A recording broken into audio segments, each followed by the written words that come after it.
నమస్కారం. ఈరోజు మనం ఒక చాలా ఇంట్రెస్టింగ్ అండ్ కొంచెం సీరియస్‌గా ఉండే టాపిక్‌ని డీకోడ్ చేయబోతున్నాను. ఇండియన్ అమెరికన్ ముస్లిం కౌన్సిల్ అదేనండి ఐఏఎంసీ వారి 2024 రిపోర్టు అలాగే యూఎస్ కాంగ్రెషనల్ బ్రీఫింగ్స్‌లో మన దేశం గురించి వచ్చిన కొన్ని కీలకమైన కామెంట్స్. అసలు ఆ రిపోర్ట్స్‌లో ఏముంది అనేది సోర్స్ డేటా ఆధారంగా ఈ విశ్లేషణలో మనం క్లియర్‌గా చూద్దాం.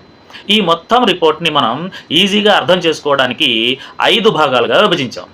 రిపోర్ట్స్ సారాంశం, ప్రజాస్వామ్య విలువలపై ఆందోళనలు, స్టేట్ స్పాన్సర్డ్ హేట్ ఆరోపణలు, ఆర్థిక వ్యవస్థ వివక్ష అండ్ మరియు ఫైనల్గా దీనిపై ఇంటర్నేషనల్ రియాక్షన్. ముందుగా మొదటి భాగమైన అసలు ఈ రిపోర్ట్స్ ప్రధానంగా దేని గురించి మాట్లాడుతున్నాయో చూద్దాం.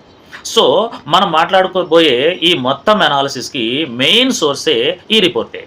మోదీస్ ఇండియాలో 365 డేస్ ద్వేషం.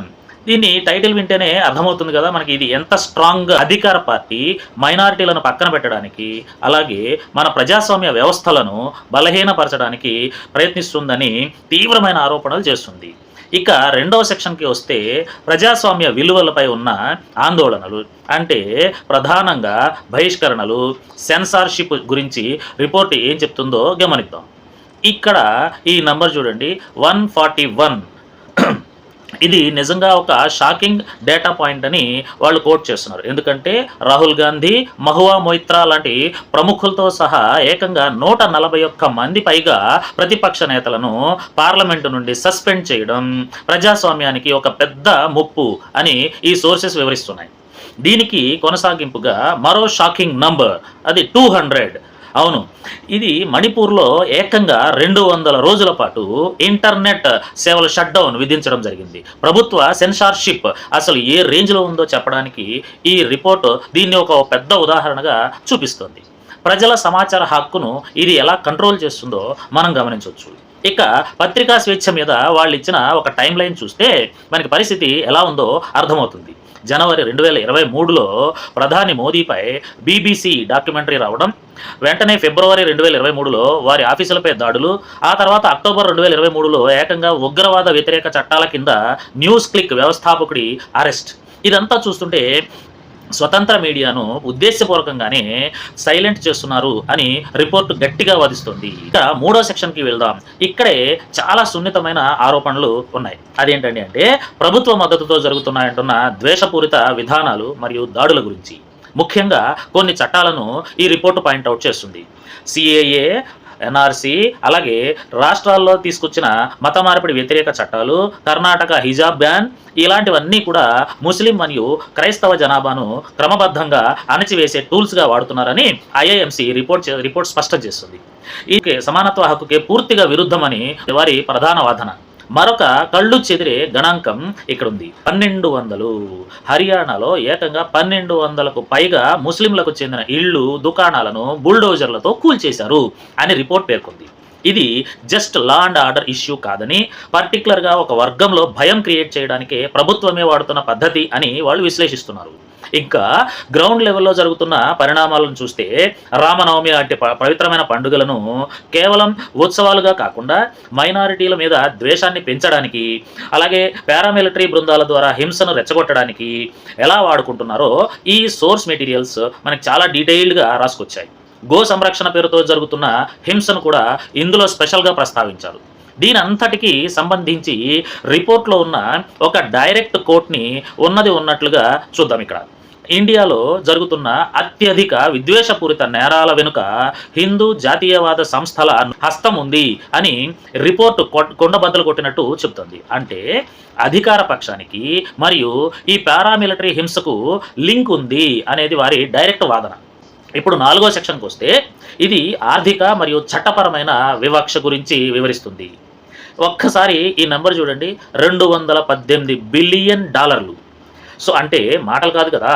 సో అదానీ గ్రూప్కే సంబంధించి ఇంత భారీ కార్పొరేట్ కుంభకోణం ఆరోపణలు వచ్చినా ప్రభుత్వం కనీస ప్రాపర్గా దర్యాప్తు కూడా చేయలేదని ఈ సోర్స్ మెటీరియలే సూటిగా ఆరోపిస్తున్నాయి. అంతేకాదు మైనారిటీల ఆర్థిక మూలాలను ఎలా దెబ్బతీస్తున్నారో కూడా ఇందులో ప్రస్తావించారు. ఉత్తరప్రదేశ్లో హలాల్ సర్టిఫికేషన్ బ్యాన్ చేయడం, ముస్లిం వ్యాపారాలను బాయ్కాట్ చేయాలని పబ్లిక్గా పిలుపునివ్వడం లాంటివి ఒక ప్లాన్ ప్రకారం జరుగుతున్నాయని ఈ రిపోర్ట్ చెప్తుంది. దీన్నే వాళ్ళు ఆర్థిక వివక్షగా అభివర్ణిస్తున్నారు. ఇక లీగల్ విషయానికి వస్తే ముస్లిం జనాభాలో అత్యధికంగా ఉన్న కాశ్మీర్కు ఉన్న స్పెషల్ స్టేటస్ అంటే ఆర్టికల్ 370 రద్దును 2023లో మన సుప్రీంకోర్టు సమర్థించింది కదా. మరి ఈ పరిణామం న్యాయ వ్యవస్థ స్వేచ్ఛ సన్నగిల్లడానికి ఒక సంకేతమని ఈ నివేదిక భావిస్తోంది. కేంద్ర ప్రభుత్వం కాశ్మీర్ను నేరుగా తన కంట్రోల్లోకి తీసుకోవడాన్ని ఇది చట్టబద్ధం చేసిందని వాళ్ళు విశ్లేషించారు. ఇక మన చివరి మరియు 5వ సెక్షన్ ఈ మొత్తం వ్యవహారాన్పై ఇంటర్నేషనల్గా ఎలాంటి రియాక్షన్ వచ్చింది అనేది గమనిద్దాం. సో ఈ యుఎస్ కాంగ్రెషనల్ బ్రీఫింగ్లో హిందూస్ ఫర్ హ్యూమన్ రైట్స్ అనే సంస్థ ఒక ఇంట్రెస్టింగ్ విషయాన్ని లేవనెత్తింది. అదేంటంటే హిందూ మతం అనేది అందరినీ కలుపుకుపోయేది మరియు సహనం ఉన్నది అని, కానీ హిందుత్వ అనేది ఒక నిరంకుశమైన హింసాత్మకమైన రాజకీయ భావజాలం అనేది వాళ్ళు చెప్పారు. ఈ రెండిటికి మధ్య ఉన్న డిఫరెన్స్ని వాళ్ళు క్లియర్గా ఎక్స్ప్లెయిన్ చేశారు. అక్కడే ఆమ్నెస్టీ ఇండస్ట్రీ ప్రతినిధి ఫ్రాన్సిస్కో బెన్నోస్మి అన్న మాటలు ఇంటర్నేషనల్ కమ్యూనిటీ ఎంత సీరియస్గా ఉందో చెబుతున్నాయి. ప్రపంచమంతా పాండమిక్తో పోరాడుతుంటే ఇండియా మాత్రం మత స్వేచ్ఛపై దాడికి ఇదే కరెక్ట్ టైం అని డిసైడ్ అయ్యింది అని ఏనన్నారు. సఫూరా జాగర్ లాంటి గర్భిణీ విద్యార్థిని కేవలం శాంతియుత నిరసన చేసినందుకు జైల్లో పెట్టడాన్ని వాళ్ళు తీవ్రంగా తప్పుపట్టారు. ఇంకో షాకింగ్ విషయం ఏంటంటే ఈ అణచివేత కేవలం ఇండియాకే పరిమితం కాలేదని నివేదిక సంచలన ఆరోపణ చేసింది. కెనడాలో సిక్ కార్యకర్త నిజ్జర్ హత్య, యుఎస్లో పన్నున్ హత్యకు కుట్రకు భగ్నం కావడం, అలాగే అమెరికా పొలిటీషియన్స్పై తప్పుడు ప్రచారాలు చేయడం, ఇవన్నీ విదేశాల్లో ఉన్న విమర్శకులను కూడా వదలట్లేదు అనడానికి నిదర్శనాలని వాళ్ళు కోట్ చేస్తున్నారు. వీటన్నిటి మీద సాక్షాత్తు ఐక్యరాజ్య సమితి స్పెషల్ రిపోర్టర్స్ కూడా అఫీషియల్గా తమ ఆందోళనను వ్యక్తం చేశారు. మన దేశం వాడుతున్న ఉగ్రవాద వ్యతిరేక చట్టాలు సిఏఏ లాంటివి మైనారిటీలనే టార్గెట్ చేస్తున్నాయని, ఇవి ఏమాత్రం ఇంటర్నేషనల్ హ్యూమన్ రైట్స్కి అనుగుణంగా లేవని వారు తమ హెచ్చరికలలో స్పష్టం చేశారు. ఫైనల్గా ఒక పెద్ద ప్రశ్న మన ముందు నిలబడుతుంది. ఈ నివేదికలు చూపించిన ఇన్ని ఆరోపణలు, పెరిగిపోతున్న ఈ ఇంటర్నేషనల్ ఆందోళనల దృష్ట్యా ప్రపంచంలోనే అతిపెద్ద ప్రజాస్వామ్య దేశంగా పిలువబడుతున్న మన భారతదేశం భవిష్యత్తు ఎలా ఉండబోతుంది? ఈ అనాలిసిస్ ద్వారా మనం ఈ రిపోర్ట్స్లో ఏముందో ఉన్నది ఉన్నట్టుగా చెప్పుకున్నాం. దీనిపై మీరు కూడా ఒకసారి ఆలోచించండి. ఇదంతా కూడా మనకి ఆ రిపోర్ట్స్ ద్వారా వచ్చినదే తప్పితే ఇది నా సొంత అభిప్రాయం కాదు. Only it is depend on the particular reports which is given by them.